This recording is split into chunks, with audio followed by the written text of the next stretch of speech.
Aujourd'hui, on va voir la gestion des stocks.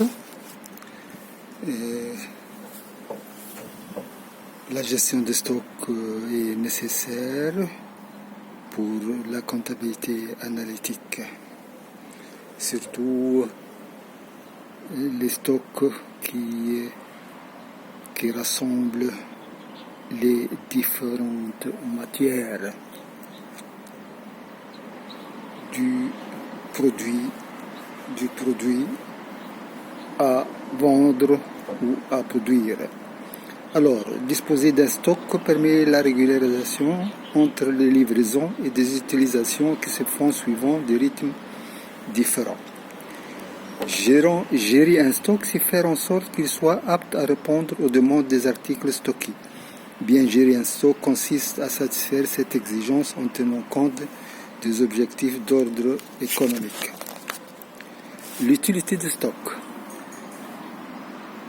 Avoir un stock c'est parer à la pénurie, faire face aux insuffisances des récoltes, stockage de produits alimentaires en période de crise, but spéculatif, achat à bas prix pour vendre à la hausse, maintien du niveau des prix, des organismes nationaux ou internationaux achètent ou vendent certains produits pour régulariser les prix. Assurer une consommation régulière pour une protection saisonnière, huile d'olive par exemple. Profiter d'un prix plus bas si on achète une grande quantité. Impossibilité de transporter des petites quantités. Importation du bois par exemple. Faire face aux aléas des livraisons, retard non prévus. Parer aux conséquences d'accidents, roue de secours. Obligation de stock si la production est supérieure à la consommation. Limiter le nombre d'opérations d'achat pour certains produits. Alors, les inconvénients des stocks. Toujours stocker, c'est avoir aussi des inconvénients.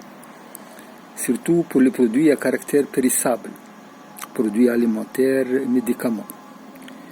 Immobilisation d'une trésorerie sans aucun profit. Bien sûr, on va immobiliser une trésorerie sans aucun profit. Coût de stockage. Il y a aussi le coût de stockage. Loyer, amortissement de magasin, par exemple. Difficulté à gérer un grand stock. Vérification et inventaire, par exemple. Obligation de protéger les stocks. Vol, incendie. Bien sûr, ces stocks ont un coût. Un coût, premièrement, surtout les frais de passation de commande. Ce sont les frais liés à l'opération d'acquisition. Ils s'ajoutent au prix d'achat pour déterminer le coût des produits à l'entrée des magasins. Ces frais comprennent toutes les charges engagées pour faire des achats. Bien sûr, comme on a expliqué auparavant, à part les prix de la marchandise, il y a les frais de transport, aussi les frais de passation de commandes. On doit l'incorporer au prix d'achat des matières. Au stock, il y a les salaires et charges sociales des personnes chargées de la négociation, rédaction des bons de commande, suivi d'opérations d'achat, contrôle de réception et vérification des factures fournisseurs.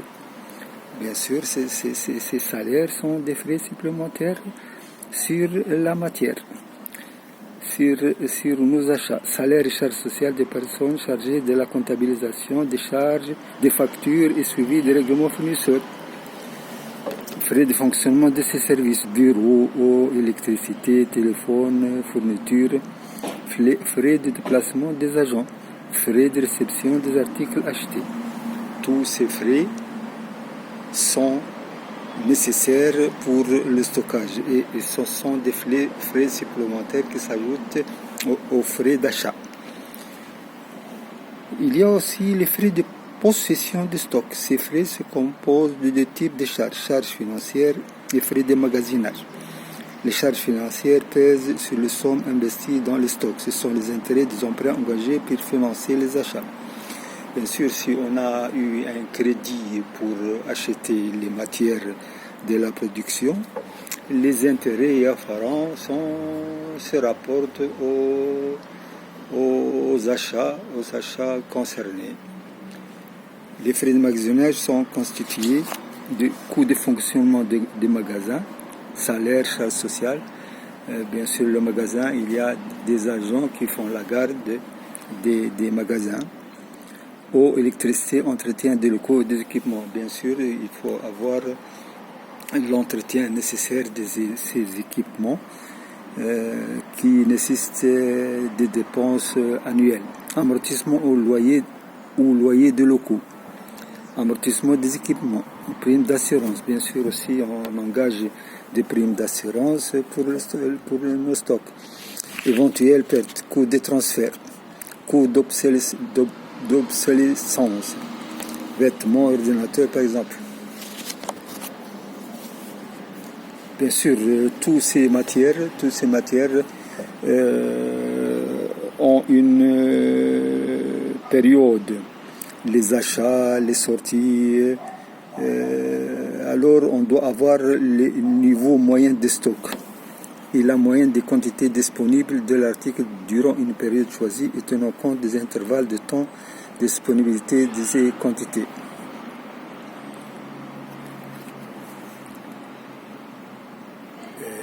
Bien sûr,